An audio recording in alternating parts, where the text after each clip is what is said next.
The plan, reinforced at the RAN Samvad 2025 seminar where Defence Minister Rajnath Singh released the Joint Doctrine for Multi-Domain Operations, emphasizes integrated warfare, jointness, preparedness, and self-reliance under the Make in India drive.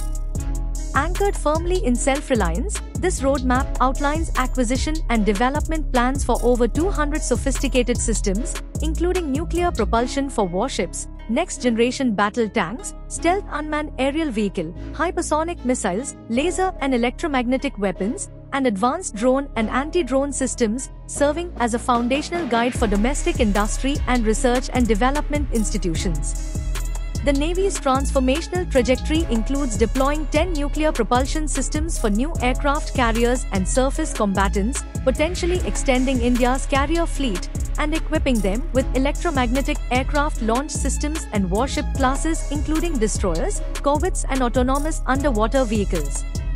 Meanwhile, the Army is set to retire legacy platforms in favor of 1,800 future-ready combat vehicles and 400 high-altitude light tanks, integrated seamlessly into networked formations with unmanned aerial vehicles, loitering munitions, robotic counter-IED systems, and advanced precision munitions, emphasizing hybrid warfare readiness. In the skies and beyond, the Air Force will extend its intelligence, surveillance, target acquisition, reconnaissance and strike envelope through platforms such as stratospheric airships, high-altitude pseudo-satellites, stealth unmanned aerial vehicle, and directed energy systems like tactical high-energy lasers, underlining India's push into futuristic aerial and space-based warfare.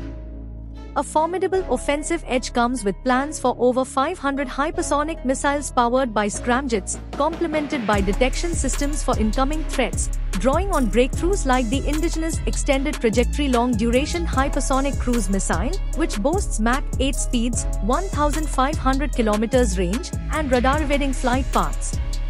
Beyond hardware, the roadmap reinforces vital cross-domain resilience with investments in AI-enabled cyber tools, quantum communications, satellite servicing and refueling, modular sensors, multiple global navigation satellite systems, and electronic denial zones, cementing an integrated battle network across space, cyber, and cognitive fronts. In essence, India's 15-year defense vision signifies a profound leap, combining advanced strategic deterrence capabilities, cutting-edge technological innovation, and deep industrial ecosystem alignment to evolve into a technologically dominant, self-reliant, multi-domain military power ready to meet the demands of future warfare.